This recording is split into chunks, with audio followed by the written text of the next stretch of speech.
what is exactly required for the solo flight. So who should consider becoming a sport pilot versus a private pilot?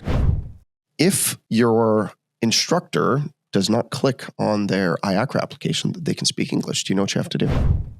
How old do you have to be to get a sport pilot certificate, and how old do you have to be to solo? Welcome to the Aviation Mentors Podcast, the podcast that takes your dreams of flight and turns it into reality.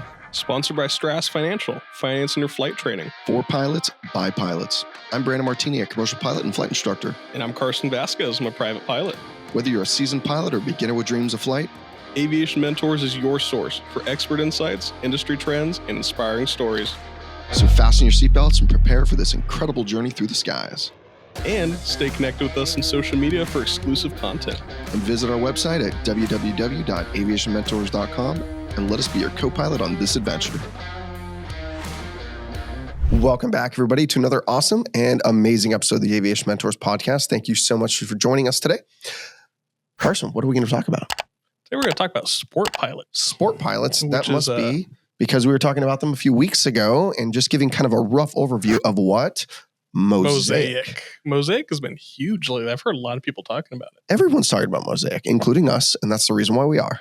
Yeah, it's been a pretty big development in the aviation industry, especially flight training and everyone involved with that. And I think it's made a lot of different things available now. One of them being the sport pilot certificate. And it's making it more attractive because that sport pilot certificate means you can fly a lot more airplanes coming very, very soon. So today we're going to dig really deep into telling you what the requirements are to become a sport pilot and what it'll do for you. Of course, it's not going to get you a commercial pilot rating. You're not going to be able to fly professionally, but you will be able to fly with your friends and family, which is mostly what we all want to do to start off with anyways, right? Of course. And just one quick disclaimer for today. We did our own research on all these requirements. If it is different in any way from what the FAA is saying, FAA is the source of truth as always, but just want to throw that out there. But this is everything that we gathered on the sport pilot certificate. Perfect. So let's start off with eligibility requirements. Carson, how old do you have to be to get a sport pilot certificate, and how old do you have to be to solo? Yeah, so this is not any different from the private pilot license. To hold a sport pilot certificate, you have to be at least 17 years old. The only part that may differ, and it's because I'm not really too sure about these, but balloons and gliders, you can be a minimum of 16 years old, which I think is cool. Yeah, and actually, you can solo at 14 in a glider, which is pretty cool. Really? Yeah, Austin could solo a glider if he got a glider rating. Austin's 14? Yeah, he's 14. He started high school this week. Oh, I'm that's a officially weird one. Old. Yeah, we've known that though. Yes, thanks, Carson. Yes. Yeah, so you got to be 17. You can be 16 to solo. In balloon, I'm not sure, but glider, I know it is 14 to solo. These ages align directly with FAA regulation 14 CFR Part 61-305. There you go. See, we even cite our sources. We're so responsible. So responsible. You must be English proficient, must be able to read, speak, write, and understand English. This is a strict requirement, and your CFI actually has to sign you off on it. Just to go on a quick little side quest here. If your instructor does not click on their IACRA application that they can speak English, do you know what you have to do? What do you have to do? You have to go to the FAA's office, the FSDO, and you need to go take a little test with them. No way. Yep. And they have to. Even if you're complete native, you've spoken your whole life, that's the only language. If somebody made a mistake on an application, yes, that's you have to go test. Yeah, you have to. You might walk in, they might waive it. I don't really know anybody who's done it, but technically you're supposed to go test. Has that been a situation you've seen before? No, but I've heard situations happen like that. Oh, that's such a silly mistake to make. That would be a terrible mistake to make. I would not want to see that. Here's the new part is the medical requirements. So that's kind of always been a draw for sport pilots. So what are the requirements for that, Brandon? So you can either hold a third-class medical, just like now.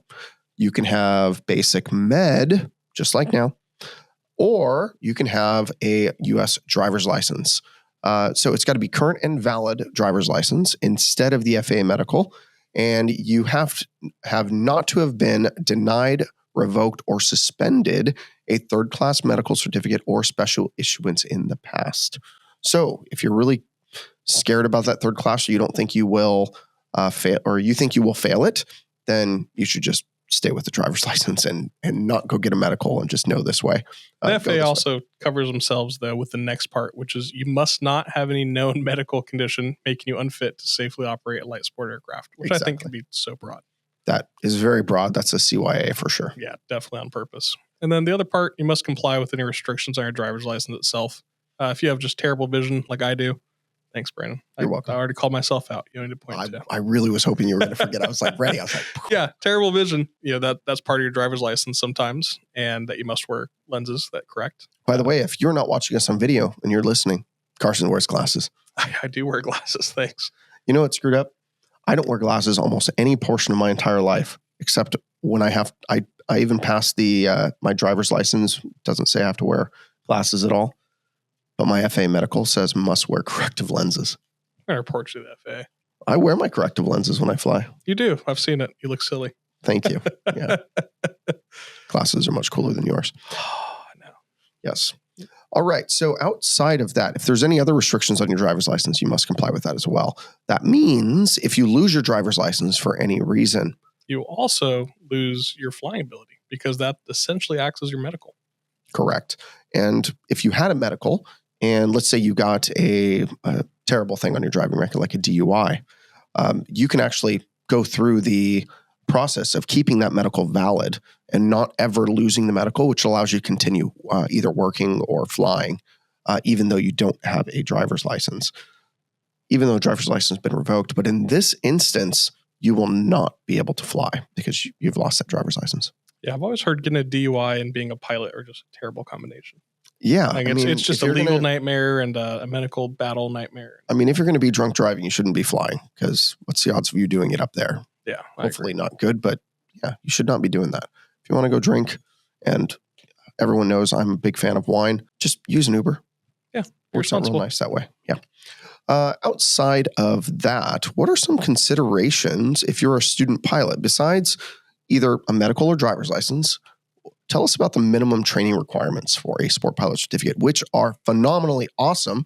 Although I do not think that you're going to be a proficient pilot with these minimums. So I'm going to put that out there just as a caveat, because if you do get in these minimums, you're going to have to be living in somewhere like Kansas or Oklahoma or something. There's no way you'd finish this. I don't know. There's no way in Southern California or in Florida anywhere. It just wouldn't happen. Maybe I totally agree, but not here. Yeah, well, there's a minimum flight hours, and we double checked this because it sounded crazy to us, which is why Brandon prefaced it with that.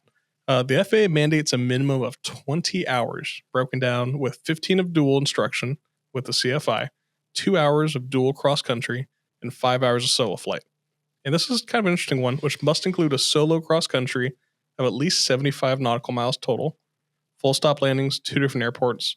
One leg must be at least 25 nautical miles. So a little bit different from the private pilot ones, which are, I don't remember if there's a total, but I do know one leg had to be 50 nautical miles. Yeah, Carson, if you want to get your PPL, it's 150 nautical miles with the first leg or one leg being at least 50 nautical miles. Every cross country I usually did was over 50 to each location. And by the time you get back, you've done over 150, right? Yeah. Somewhere like 170, 190, whatever it might be. Well, I think the whole point with these requirements was that you're flying a light sport, which just inherently can't go as far. It's a lighter plane. Yeah. So having a shorter cross country makes sense, but it's almost exactly half the requirements. A PPL cross country is 150 nautical miles total. It is half the requirements. Yeah, it just doesn't have a time limit. But you're going to fit limit? that. What are you talking about? Time limit? Like a time minimum that you have to hit. You have 5 hours of solo flight. Oh, I see what you mean. Yeah, you have to have 2 hours dual cross country. Yeah, but you still have to go and get more solo. Yeah. Yeah. Yeah, that makes sense. Similar to kind of Part 141, actually, which doesn't necessarily have a time requirement. It just has a action requirement. Yeah, that makes sense. Yeah. But in practice, I do not think I would ever go fly with somebody who had 20 or 21 hours of flight time. No, I'm just thinking of myself at 20 hours. I was not confident. That was before I even hit my, the stall I keep talking about with landings of, I don't know how to land and I forgot everything. That block, I didn't even hit that at 20 hours. That was at like 30 or 40 hours. Oh, so not everyone's like me, Carson. Soloing just over 10. I just like to mess with them. I wish I could do my private training all over again. Honestly, get it at 9. Honestly, I look back and I'm thinking to myself, I probably should not have soloed then. I felt confident and ready when I did, but I was very early. I saw a pretty dumb flight instructor who had a student solo like 5 or 6 hours. Oh, wow. Yeah. How'd that turn out? The student was fine. Instructor quit a little bit after that. Oh, as they probably should have. Yeah, definitely should have. But all right. So how about ground school expectations? I know that the PPL ground school is quite difficult because you don't know what to expect. It's just you're not expecting what you don't know, right? Yeah. So how is the ground school experience different than a PPL? Is it very much different or kind of very similar? I want to say it's pretty similar. You can do it either with an instructor or just at home, like an online course like I did, a lot of people do. It has to cover the essentials. So FAA regulations specific to sport pilot, which are Part 61, Subpart J, Juliet. Thank you. I remember that one. I'm good. Pre-flight procedures like weather, runway data, fuel planning and alternatives, navigation, aerodynamics, systems, accident reporting. So pretty much all the same things, same materials. Just a couple parts like Subpart Juliet, which is specific to sport pilot. Yeah, absolutely. So I don't think it's much different whatsoever. There is still a written, so that's still fun, right? Yeah, exactly. You can't get away from the writtens no matter what. But I think writtens are actually pretty important. It's a good milestone, and especially with a private pilot or a sport pilot, it being your first rating that you actually go and get certificate. Sorry, I don't know how you feel about that still. Being the first one you go and get, that written's an important milestone that you have the bare minimum knowledge. I would agree. Next thing we're going to break down is dual instruction. Total dual instruction is going to be 15 hours. That includes 2 hours of cross-country dual. Additionally, students must receive at least 2 hours dual flight instruction within 60 days prior to the check ride to remain proficient, which is the same as a private pilot certificate as well, by the way. But with these minimums, I have a hard time seeing someone who doesn't get all 20 hours done in 60 days. The minimums only. Yeah, it's minimum. Not being proficient enough to take a check ride, which is up to you and your instructor, of course. But I have a hard time seeing you not be able to fit in 20 hours in 60 days. I've seen students struggle to do 1 hour a week. So you never know. Yeah, it all comes down to the financial part. We talk about that a lot. It does come down to the finances too. But having everything set up ahead of time. Awesome. So we talked about solo. What is exactly required for the solo flight? 5 hours total of solo time. 1 solo cross country. We just covered those requirements, 75 nautical miles, 2 different airports. 1 leg has to be 25 nautical miles or greater. Solo maneuvers are the other part, which is not any different from the private pilot. You have to go and do solo maneuvers. At least I did 141, so that was part of it. Yep. You have to go do solo maneuvers, takeoffs, landings, all part of your preparation for your check ride. Exactly. What's next? After that is the actual check ride with the DPE. There's going to be an oral and a flight portion, just like every other check ride. So I'm not too sure about what the difference would be. I'm assuming you have to do all the same maneuvers, all the same takeoffs and landings, same pre-flight requirements. Do you know anything different, Brandon? Yeah, so for sport pilot, you're going to have to do pretty much all the same requirements. You're going to have to do normal crosswind takeoffs, landings, steep turns, slow flight, power on, power off stalls, ground reference maneuvers, different types of approach to landing, steep approach to landing, things like that. So you're going to have to do quite a few different things. You know what time it is, Carson? Time's up, Brandon. It's time to talk about one of our favorite companies. Which company would that be? Aviation Mentors is excited to be sponsored by the one and only Stratus Financial, dedicated to supporting the next generation of future aviators. Stratus Financial really understands the financial challenges that students face in pursuing their aviation dreams. That's why they offer student loans specifically tailored to aspiring pilots. With competitive rates and flexible repayment plans, Stratus Financial helps take your aviation education to new heights. So go visit their website today at www.stratus.finance. Just to be clear, that is not .com, it's .finance. And embark on your journey towards a sky full of possibilities. Carson, it's time to get back to what we do best. The show. Fly rectangular course. So that's always been a hard one for me to hit. I could just never find the right time or space to practice that. Wow. I'm just kidding. That's always that was the absolute worst. I'm so sorry. No, it's something we always discussed whenever we went over Part 61 or Part 141. It always said you have to fly a rectangular course. That's part of maneuvers. And we always joked around about how just a terrible requirement that is, because every time you're in a traffic pattern, you're flying a rectangular course. Yeah, if you don't fly the rectangular course in the traffic pattern, then you're not going to it might not pass. be a perfect rectangle, but we always talked about how just silly that was a requirement. I know, it's pretty funny. Outside of that, you need to make sure that you are properly endorsed for said check ride. You're not a stickler on that, right? Yeah, I'm the biggest stickler on that. 61, 65. It is now Hotel? Juliet, No, it's Juliet. I believe. Well, I think this is a pretty important thing because a lot of people are going to go and get more of these sport pilot ratings with the changes in MOSAIC. And I think that there may not be as much knowledge from a CFI at a normal flight school on what the requirements are for sport pilot endorsements. So I think it's really important, even if you're listening to this in a CFI, that you go take a look at this and make sure you got it all right. I mean, you can look at 61, 65, Juliet, section 21. And in there, it says that you need to know what's in subpart Juliet as well, part 61. And it says it must hold a valid student pilot certificate, which is what you get off of IACRA. Flight instructor is given discretion in developing a training program to meet the requirements of 61309, which basically means you can just train them to meet those requirements, basically. And to operate in... Oh, there is something that's a little odd about the sport pilot certificate.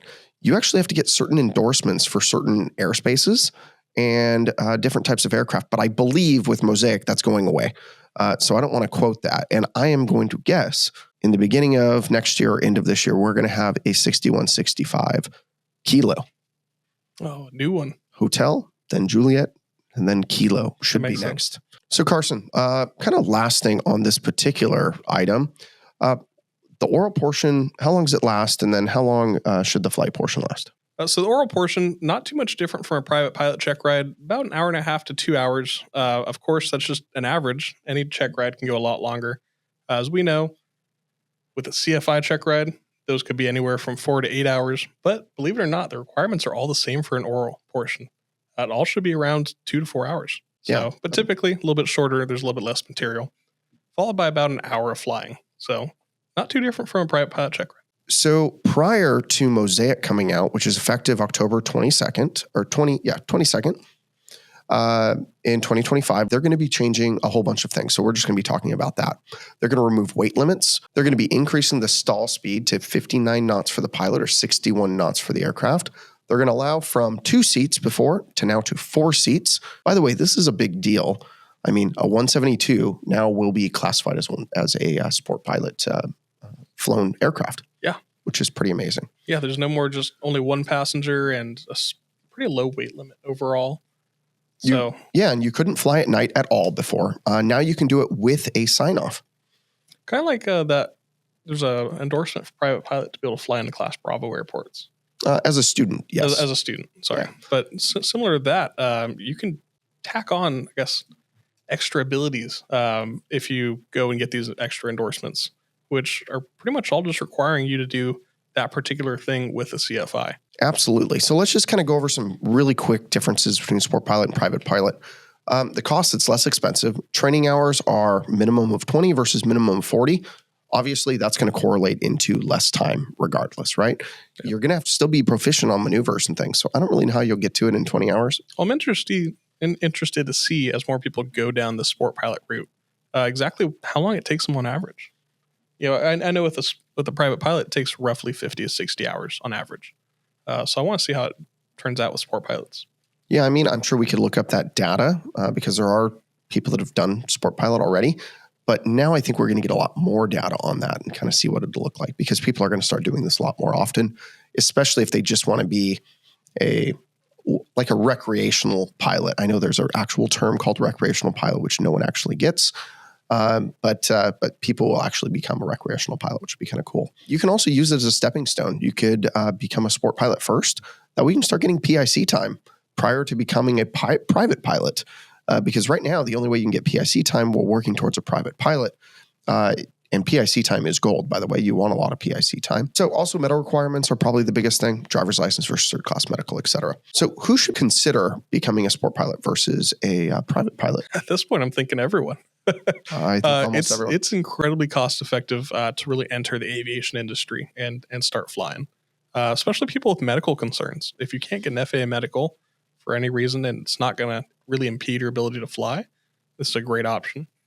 People who just want to fly recreationally during the day, just take a buddy up on a weekend. And student pilots who are really testing the waters.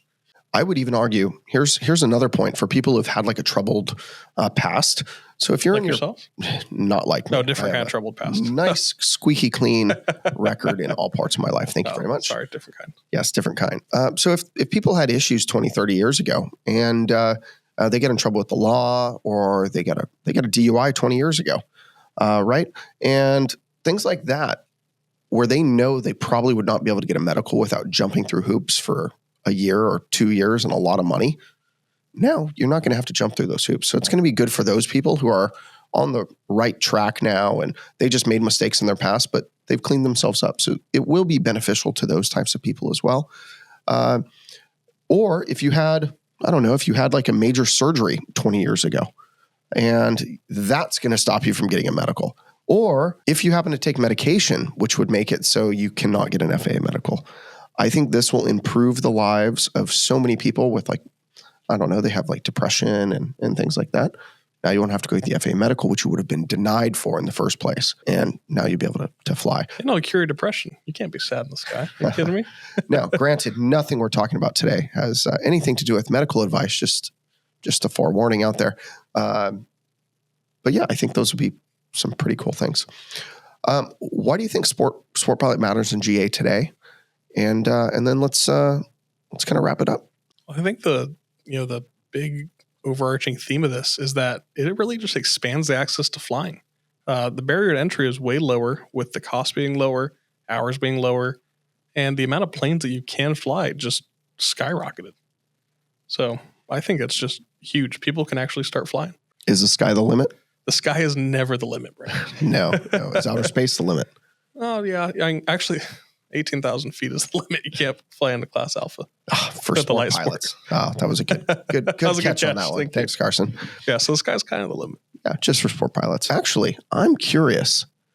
Can you fly over Class Alpha airspace with a sport pilot certificate? It's Echo up there, right? It is.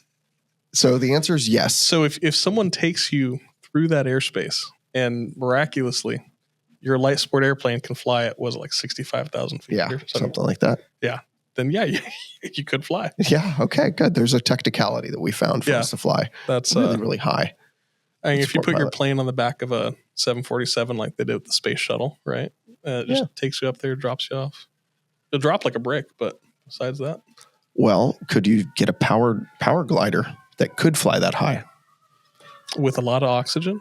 Oh man, these hypotheticals are crazy. We're just diving off the rails. It is possible. Well, thank you everyone for joining us, and thank you for making this podcast a success so far. We have hit over 100,000 downloads just a few weeks ago. We hit 1,000 followers just on TikTok alone. Yeah, that one made me feel warm and fuzzy inside. Yeah, it was kind of nice. I mean, we've done that on other platforms already, but it was cool to finally get there. I know that last year we only had 56 when we launched. We did. Which was interesting. Now we're over 1,000. Everyone starts with zero, We'll get there eventually. You got it. Well, if you'd like to reach out to either one of us, you can reach us on our emails, Brandon@aviationmentors.com, Carson@aviationmentors.com, or for our producer, Mark, it is producer@aviationmentors.com. Don't forget to reach out to us on LinkedIn if you'd like. Just mention that you listen to us on Aviation Mentors, and we would be happy to connect with you. Also, don't forget to hit like, follow, subscribe, share, all the great things we're supposed to do on social media and on whatever streaming platform you are either listening or watching us on. We really appreciate it. It's a huge part of helping us grow the podcast and helping us grow the aviation community. So thank you again for listening today. Thank you, everybody. And as we wrap up for the day, remember, we're here to guide you in your aviation journey. So fly safe and enjoy the ride. See ya.